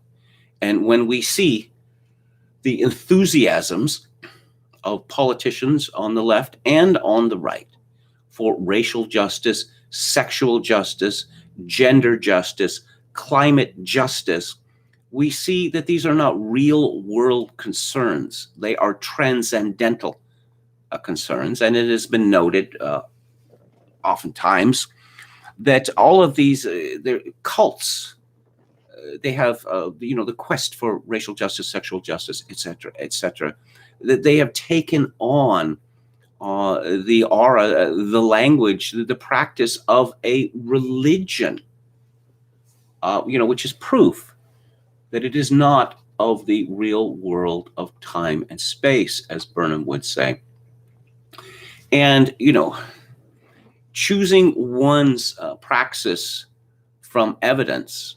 Well, I'll give you an example of that in contemporary political terms in my own country. Stephen Harper's government won a majority in the 2011 election. Jason Kenney, now Premier of Alberta, was immigration minister. And Jason Kenney is the biggest booster of immigration perhaps Canada has ever seen. What do they call him? The little Buddha, the smiling Buddha or whatever, because of his endless groveling to every ethnic group on earth. This fellow traveled to India, spent something like 8 days there, trolling for votes in Canadian elections from India. Stephen Harper boasted that Canada had not decreased immigration numbers even during the near economic collapse of 2008 to 2009. And what was the result in the 2011 election? So-called visible minorities, which is not the same as immigrants, but pretty close. Harper's party got 31% of them. That is to say, the other parties beat them by 2-1. This despite the greatest suck-up campaign towards minorities of any party in history. And they got 31%. But as the old joke goes, yes, we're being beaten more than 2-1, but perhaps we'll make it up in volume. In the same election, Harper won 52% of the Protestant vote. You graze where the grass is. That is how I look at what they call the sailor strategy. You graze where the grass is. Well, our idiot conservatives of all countries are determined not to graze where the grass is. Machiavelli's method. Burnham writes that it is science applied to politics. Naturally, Machiavelli's conceptions often seem to us somewhat immature. We know so much more than Machiavelli knew. We must make our judgment in a proper historical perspective, remembering that he wrote more than 4 centuries ago. In those days, scientific method, in our sense, deliberate, systematic, self-conscious, was only beginning. Leonardo da Vinci, the romantically brilliant prophet of science, was a contemporary of Machiavelli and also a Florentine. Copernicus' great works on astronomy, the turning point for modern science, were only first published a short while after Machiavelli's death. In Machiavelli, as in Leonardo and Copernicus, the nature of scientific method is not fully understood. Many pre-scientific notions held over from medieval and ancient metaphysics and theology are retained. Copernicus himself, after all, still thought that the planets must move in circular orbits around the sun, because a perfect God would have created none but perfect motion in a circle for the heavenly bodies. In connection with Machiavelli's own subject matter, there were special difficulties. The critical study of historical texts and source materials had only just begun, and was confined chiefly to biblical and church texts that were at issue in the religious controversies. Luther, too, was a contemporary of Machiavelli's in that age when the world was at a crisis in another of its slow, great social revolutions. Almost all writers on historical subjects, Machiavelli among them, tended to accept Greek and Roman authors much more literally than we would nowadays. There was a readier trust of picturesque, dramatic episodes than our colder sense of fact permits us. Of course, it's ironic and somewhat amusing to me that Burnham writes so confidently of science and its usefulness. And of course, 80 years after Burnham wrote this book, the Machiavellian science has become a mockery, that we don't need empirical evidence anymore. We just need the stamp of authority.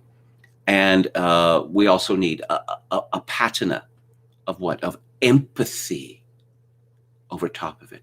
Don't you care about dying people? Oh, you know that everyone has to die. That's outrageous. Absolutely outrageous. Claim the scientists. This is the way that so-called scientists talk now. Speaking of which, it appears that the election of Joe Biden may have led to the end of the COVID-19 hysteria. How is that possible, you ask? Let's see, this is from Andy Swan.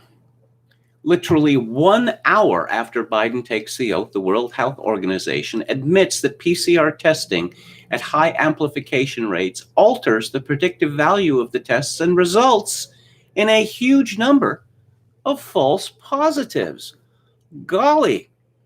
Now they will drop the cycle rates and you can watch the curve go negative like magic, because the new magic man isn't the bad man and the masks he ordered worked. Genuinely curious, at what point do the normies start wondering why these science deniers keep turning out to be right? Well, I don't know. Maybe, simply, God has blessed America because of Biden's election. And thus, what was so is no longer so. Anti-Gnostic, who is certainly a friend of this show, he had tweeted on January 19th, case and death criteria will be changed, testing criteria and results will be changed, and lo and behold, cases and deaths will come down. And he tweeted 6 hours ago, as I predicted, and it didn't even take 24 hours. Golly, this is the sort of thing that makes people cynical. But what the Faucis of the world, Teresa Tams and the like, will say that, oh no, science is continually changing. We give advice based on evidence. The evidence was, from no less than Kerry Mullins, the co-discoverer of the PCR test, that PCR tests are not meant to determine who is suffering from diseases. That is not what it is for, because if you blow up tiny picture 30, 40 times, you're going to find all of this detritus, specifically other coronaviruses from the past. Masks. Can you ever wear a mask often enough? Can you ever wear too many masks? This is from Rayetta Holdman at CBS 4 in Denver. Doubling up masks creates obstacle course for COVID. Colorado doctor encourages you to consider it. Health experts say wearing a mask provides protection against COVID-19, both for the person wearing the mask and those around them. Do they now? More on that in a moment. Now we're hearing wearing 2 masks may offer even more protection. CBS 4 medical editor Dr. Dave Hinida spoke about those reports in an interview on this channel. Specifically, what we're saying is that 2 masks may actually equal the protection you would get from N95 masks, which is considered the best mask there is, short of a complete respirator type unit. He said wearing a surgical mask with a cloth mask over it does give an extra layer of protection. The reason for that is that you do wind up getting more filtration of viral particles. It becomes more of an obstacle course for the viral particle to make its way from the air into your nose and throat and then into your lungs. But 3 masks may be going too far, since that could interfere with the ability to breathe. Yes, I mentioned with regard to the Danish study, which demonstrated that masks are not efficacious, that there was no investigation of the contraindications from wearing masks. That is to say, people with pre-existing respiratory difficulties, people suffering panic attacks or anxiety or the like. And what is, given that these masks are trapping carbon dioxide, which is supposed to be expelled, so you're taking in more carbon dioxide. Well, what are the health effects of this? He pointed out that President Joe Biden has been double masking for many months, as have coaches at football games in the NFL. Yes, and the new confident America of the Biden-Harris administration, they didn't look very confident out there in the cold in Washington, D.C. today. Outdoors, wearing masks. Anyone who wears a mask outdoors is obviously terrified. Yes, are masks good for babies? It's a piece from The Conservative Woman by Thomas Lane. While at Mass this past Christmas Eve, a baby and his family were sitting 2 pews in front of me. The pew between us was blocked off as per social distancing regulations. Every so often, I would smile at the baby in hopes of getting a smile back in return, but I wasn't having much luck. Then it dawned on me, along with the distancing regulations, there was also the mask mandate. Not only was my mask blocking all my germs from polluting the air, but it was also preventing the baby from seeing my smile. Being someone who loves to smile at a baby and get a smile in return, it's difficult to think of something sweeter. I've been wondering if the mask mandate would have an effect on babies' development. After recently learning about the still face experiment, I got my answer. Developed by the American psychology professor Dr. Ed Tronick in the early 1970s, this experiment provides insight into how parents' facial expressions and reactions affect a baby's emotional development. The way the experiment works is the baby and the parent sit facing each other with the parent smiling and talking to the child. Then the parent turns away momentarily and returns wearing a still face and not responding to the baby for about 2 minutes. At first, the baby is confused by the parent's lack of responsiveness. Then he becomes distressed and frustrated, and finally the baby starts crying and screeching. After this section of the experiment concludes, the parent starts responding to the baby, who once again starts smiling and is happy. The experiment shows how important parental attention is to a baby's healthy development. Researchers have concluded that when parents are not responsive to their child's needs, these children end up having trouble relating to and trusting other people. These issues can last for many years and in some cases well into adulthood. This is a small price to pay, obviously, as weighed against the 0.000000, I don't know where I stop with the zeros, chances of any of these babies getting COVID and suffering from it. Again, a small price to pay. I think we must all agree that. This is from The Remnant, a newspaper I highly recommend, written by Sandy Schwartz, BSN. In the last week of 2020, the Centers for Disease Control took the unusual action of issuing an emergency health alert advisory. Its most recent data revealed 81,230 drug overdose deaths in the U.S. during the 12 months ending in May. This is the largest number of drug overdoses for a 12-month period ever recorded. Recently, a series of special health alerts and reports have come out with important warnings. Sadly, little of that information has reached the public. American people are crying out for help and dying, not from a virus with an infection fatality rate of 0.15 to 0.2% across all age groups and 0.03 to 0.04% in those under 70 years old. This means 99.96% of nearly everyone who gets the virus lives. No, the desperation and distress are in response to the government's unprecedented mandates and lockdowns. Masking, isolation, business closures, shuttered churches, ended normal school classes, seniors confined, secluded in nursing homes, people left to die alone in hospitals, sporting events ended, music silenced, jobs and livelihoods destroyed. American life has been canceled from Easter to Memorial Day, 4th of July to Thanksgiving, and now Christmas. Many people have lost everything and now face losing their country. The level of despair is palpable. Growing numbers have lost the ability to cope. What would happen to people as a result of these unprecedented government mandates were well known, so they cannot say they didn't know or that it wasn't anticipated. The editor of The Remnant, Michael Matt, comments, after reading this article on the devastating effects of lockdown on the lives of millions of children and working Americans, I hope you will agree that it can no longer matter how many old people will allegedly die of COVID if we open the country. We are murdering our children, wrecking their country, and canceling their future. This is a crime against humanity, and another 100,000 elderly dead people will not change that fact. It cannot matter anymore. It's time to open, save the children, save the country, save the sanity. With all due respect to the 80-year-old Dr. Tony Fauci, shut the hell up and let the kids live again. The Remnant is a Catholic newspaper, and Rorati Kaylee is a Catholic publication. The Dictatorship of Fear and the Coming Persecution, sermon by a traditional priest.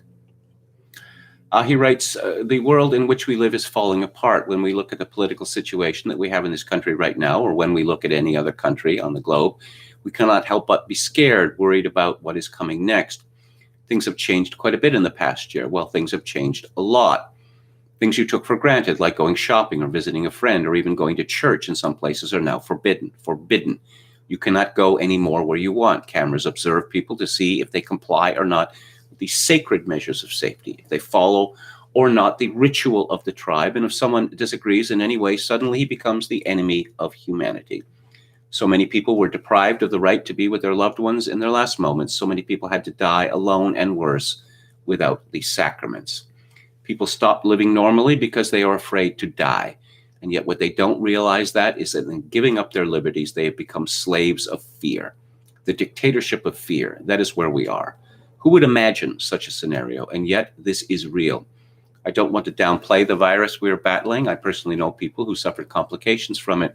But what I want to say is that the price we are paying is too high. It is too much, especially if it touches the liberty of the church and our own liberty to give worship to God. Church and state are two different entities, and each one is sovereign, but in its own sphere. It means that the state has the power to make laws, but about matters of its own competence. If the state would try to impose a law forbidding divine worship, the law would be unjust, because the state has no power to forbid the church and the faithful to give worship to God. Sadly, many of our bishops have been weak, to say the least, in defending the liberty of the church in face of those who persecute her. Many have failed in their duties and have not followed the example of the holy apostles. You know that the first Christians were under a very hostile government, which forbade and even punished with death the exercise of divine worship.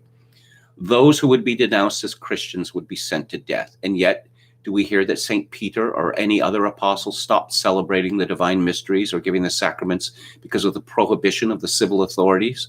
Do we hear that they stopped preaching the truth of Jesus Christ because they were aware of men, of jail or death? I don't think so. They became martyrs because of that, because they didn't give up the truth and worship of God. One thing has to be said here. None of them would be bragging about having Mass underground.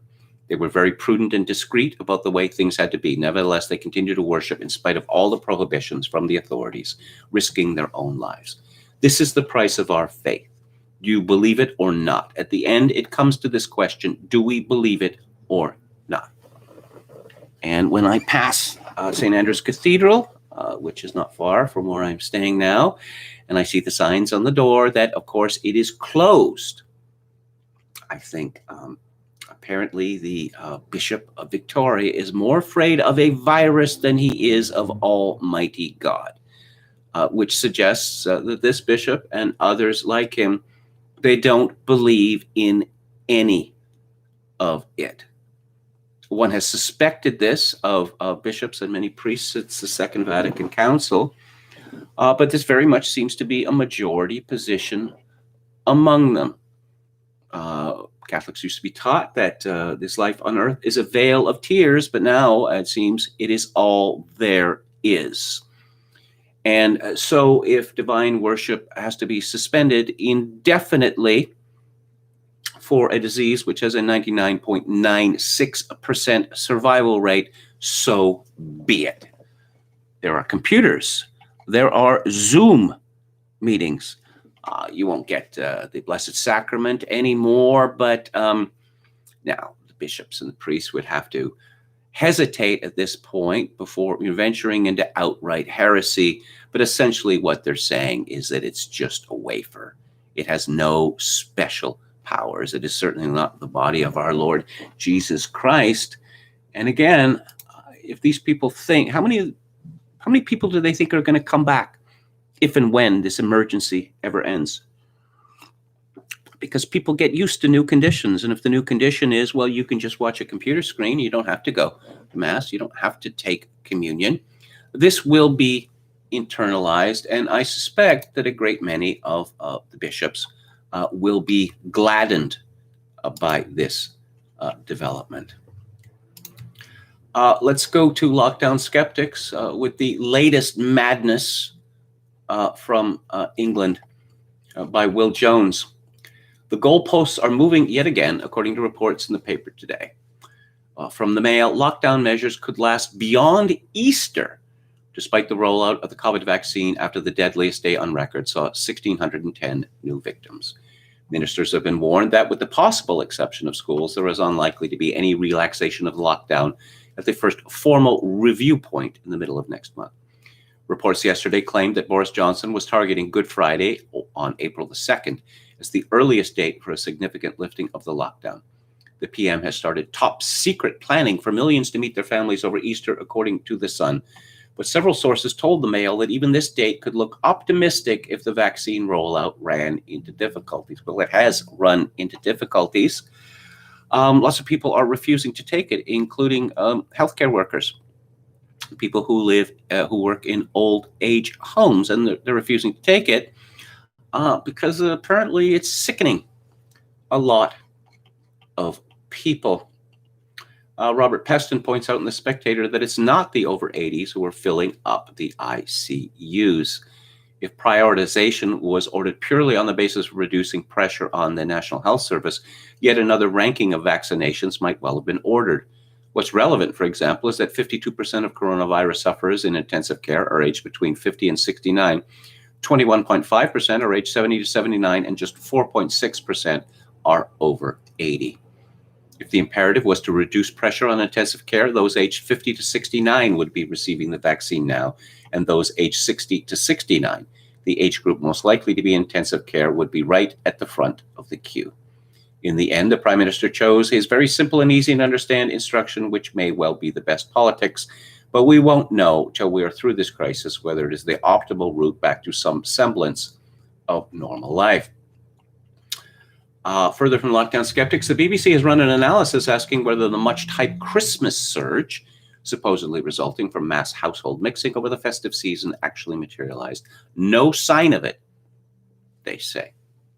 How about that? It's not as though people didn't mix. A survey from the Office for National Statistics suggests that roughly half the population in Great Britain who are allowed to hold gatherings did so. This tallies with what the BBC found when it examined the question of a supposed Thanksgiving spike in America at the end of November. Yes, what was the media telling us? The Health Service Journal ran a joint editorial with the British Medical Journal, the second in their history, which said the government was too slow to introduce restrictions in the spring and again in the autumn. It should now reverse its rash decision to allow household mixing and instead extend the tiers over the 5-day Christmas period in order to bring the numbers down in the advance of a likely third wave. Anuchka Gross in The Guardian wrote a particularly alarmist piece. Anybody with any kind of conscience is beating their brain, calculating all eventualities that may result from showing up for lunch in a week's time, one of which involves inadvertently killing your aged parents. This woman, I'm assuming it's a woman, sounds simply too terrified to live. I think, I might guess that that someone who is 86 years old, or let's say even 82 years old, which is the average age of death in the province of Alberta in Canada, might decide that it was worth risking it to meet their children, say, or grandchildren, rather than be locked away forever. And of course, we know of a notorious case in Canada where a woman asked to be killed by a physician because she could not handle yet another lockdown. Again, from Lockdown Skeptics, new study claims to find masks work despite all the evidence they don't. How, you might be wondering, can a study show masks are effective when many other studies, so many of them, show that they aren't? Why is California, with mandatory face masks and a younger population, suffering worse than Florida, which is also more densely populated? What about the Dan Mask study, which shows that surgical masks give no statistically significant protection to the wearer against infection? Guess what? Modeling. Yes, modeling was used. This most recent study is a model-based study with a large number of assumptions, including an attempt to control for the role of social distancing using mobility data and a smoothing parameter for political party identification based on aggregates of SurveyMonkey research surveys. I'm reading this verbatim. I'm not making this up. Second vaccine doses canceled. I thought the whole point was that 2 jabs were necessary, but is there dispute about this? The Spectator reports on a study by Sheba Medical Center in Tel Aviv that suggests a single dose is not as effective as the government has been told. Perhaps people aren't getting the second dose because they're afraid of it. There are many rather horrifying stories in this regard, and I'll have more on that in just a minute. Brendan O'Neill in Spiked has written a cracking piece likening the mob justice being meted out to skeptics to the witch hunts of yesteryear. People are branded COVID deniers. They are dangerous. Their words kill. They have blood on their hands. They have a hell of a lot to answer for, says Chief Demonologist Neil O'Brien, Tory MP for Harborough, inflaming the idea that these people in their sinful speech benefit the plague and directly help to cause injury and death. So successful has been the campaign of demonization against lockdown skeptics that even the title Lockdown Skeptic has been sullied beyond recognition. The lumping together of everyone from Oxford scientist Sunitra Gupta and Carl Hennigan to the anonymous bloke on Twitter who swears blind he knows 5 people who have been made gravely ill by the vaccine confirms that the aim here is to vilify skepticism across the board. This is, to be frank, unhinged. It is unreasonable in the extreme to blame the spread of COVID on skeptics who have very little influence in public discussion. Yes, but going back to my talk of kulaks, these skeptics are wreckers. They are saboteurs. Of course, they're not making any of the decisions. The decisions are made by people who disagree with them 100%. But their negativity constitutes wrecking. It constitutes sabotage. Yes. Let's see. Let's move on finally to Alex Berenson, who has some news about the vaccine. There's been very little written about the efficacy and, more importantly, the safety of these new vaccines. Of course, the mRNA vaccines are not vaccines as traditionally understood. let's see. Ron Hetrick had tweeted, just let it be known that cases peaked in the U.S. around January 10th, in case anyone tries to imply it had anything to do with politics if they go down. The Row knew Uncle Joe was coming, obviously, says Alex Berenson. Attention citizens, your Department of Pandemia has to say that we're super excited today.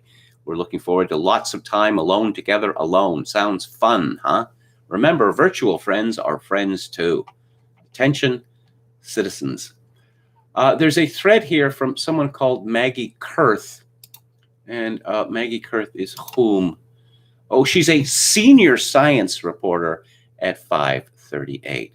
Flexible enough to cover both the sex lives of pandas and gun violence in American cities. She had tweeted, this is about the inauguration, there was a lot of hugging and a long time to have that crowd so close together. And I know a bunch of these people have probably been vaccinated, but yes, again, this is verbatim. The inauguration is a nice moment to remind everyone that a COVID test result is only really giving you a snapshot in time. You might already be sick and contagious tomorrow, but showing a negative result today. Testing is certainly better than not testing, but it is very much not a hall pass and shouldn't be used as such. Well, looks like I get to mute this post. It is so fun to be fucking exhausted with this whole stupid pandemic and still get to experience assholes whose method of dealing with their own pandemic feels is to scream insults on the internet. Yes, people who fear people are the luckiest people in the world. Berenson comments, Team Apocalypse is such a sad place. Believe me, I get it. I want the vaccines to work quickly and well and safely. I want to get back to normal. Isn't that what everyone wants? And if vaccines would give us a safe excuse to drop masks and lockdowns and open schools, fantastic. But wishing doesn't make it so. And here is a story. Let's see. This is about a young person, quite a young person.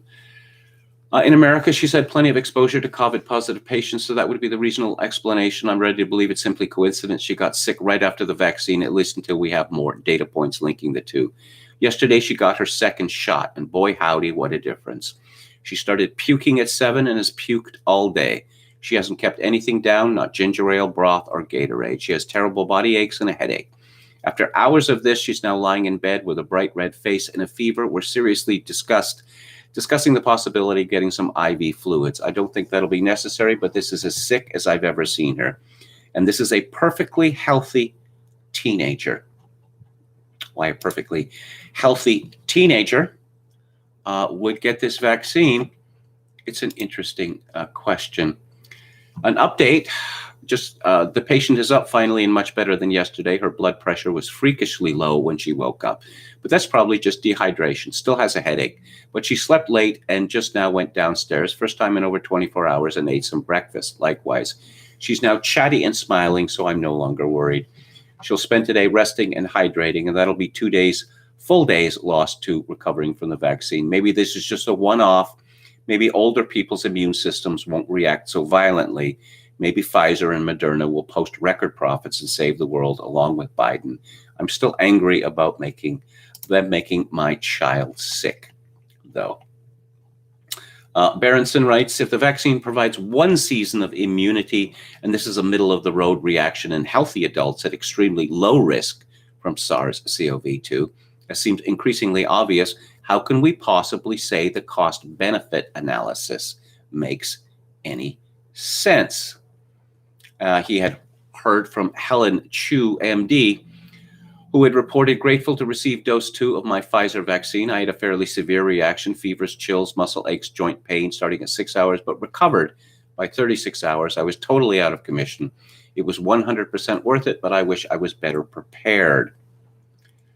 And finally, from Berenson, the bad news, one mRNA vaccine dose don't work so good. That's per Israel's Fauci. The worser news, 2 mRNA doses are no fun at all. Remember, clinical trials nearly always overstate real-world efficacy and understate side effects. Let's have a final look at the chat. Okay, never mind. What was this? Ogun's Iron said, never mind. Ivermectin. Never mind HCQ. How about vitamin D for that matter? No, got to get the jab. Local journalists here are calling for deniers to be denied health care. They never called for denying health care to bug chasers, though, and Biden administration just legalized sharing AIDS. Presumably this has to do with homosexuals giving blood donations. Yes, that is a very interesting point, because back during the AIDS hysteria, I never saw it suggested that certain sexual practices be, punished, forbidden, because the costs to this day, I believe the current treatment for AIDS, or what you take, not to get it, it costs over $100,000 a year. It's a commonplace to rail against tobacco smokers, claiming that they cost society a lot. They do not. Typically, we are told they die 5 years before average, which means they save governments a fortune in both pension costs and medical costs. And there have been smokers must be punished. There's lots of companies that won't hire them, to give an example, but no one has suggested this of male homosexuals for some reason, which remains mysterious. Okay. Is there anything else we got here? Again, from Ogan's Iron, horrors of being ruled by crazy cat ladies and men with the same hormonal profile. What the hell? Chokokin 666, save the NHS or die trying. It is the mainstream religion in the UK, NH solitary. Yes. Obviously, this was a tremendous wrong turn. Some people noted at the time, save the NHS. No. You've got this exactly backwards.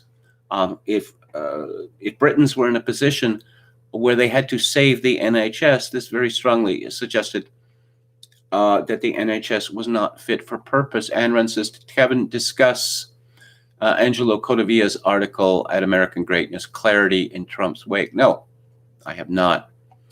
I've been avoiding all of those websites for the last few days just because I was not prepared for the enormous amount of cope that I would find there.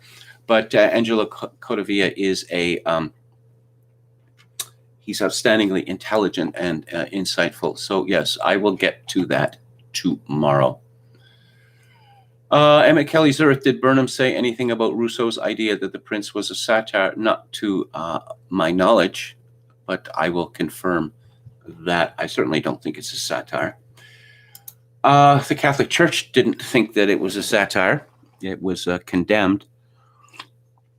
Machiavelli died in the good graces of the Catholic Church in any event. What is coming up on Theater Thursday tomorrow? Well, a comedy. And we could all use some laughs, as they say, because laughter is the best medicine. Or so I was assured when I was a young man. It's a picture from 1998, starring Bill Pullman, Ben Stiller, and Ryan O'Neal. And it's called Zero Effect, written and directed by Jake Kasdan. Coming up on Theater Thursday, January 28th, The Archers, 1944 film, A Canterbury Tale, which is a quite moving film. Classic film on February 4th from the great Fritz Lang, M, starring Peter Lorre. On February 11th, one of my very favorite films by Don Siegel from 1973, Charlie Varick. And on February the 18th, one of the greatest war films ever made, a film which has to do with the responsibility of those who send young men to their deaths. It stars, let's see, it's called 12 O'Clock High, directed by Henry King and starring Gregory Peck. On the book club this Friday, I'm going to be discussing collected poetry by Roy Campbell on January 29th. Jim Bouton's memoir of a year spent attempting to make a comeback as a knuckleball pitcher in Major League Baseball in 1969 is called Ball 4. On February 5th, a book about the making of Martin Scorsese's Goodfella. There's a lot more about Scorsese and his other films in it. It's called Made Men by Glenn Kenny. On February 12th, a book of essays about the rock biz, I suppose particularly the decadent rock biz of the 1970s. It's by Nick Kent, called Apathy for the Devil. And on February the 19th, a memoir by Alexander Solzhenitsyn called Between Two Millstones, a part 2, which is about the years that he spent in the United States. I will be back on the air tomorrow at 4 p.m. Pacific, 7 p.m.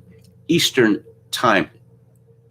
If you like the show or any part of it, I would appreciate it if you would click on the like button and subscribe to my YouTube channel if you have not done so already. Amron, Kevin, will you start posting a Music Monday upcoming list at Twitter? That means that I would have to plan these things out, which is probably a good idea. Yeah, okay, you got me. I'll do that starting with the upcoming week. Okay, if you'd like to make a donation to this live stream, which I could really use at this time, my PayPal account is attached to kevin_grace@hotmail.com. Once again, kevin_grace@hotmail.com. If you're Canadian, you can make a donation directly via Interac at kevingrace@shaw.ca. And I shall leave you with this. In these days of social atomization and civilizational collapse, I do dearly wish that you, my dear listeners and viewers, manage to find a genuine human connection in order to ease the burden. Good night.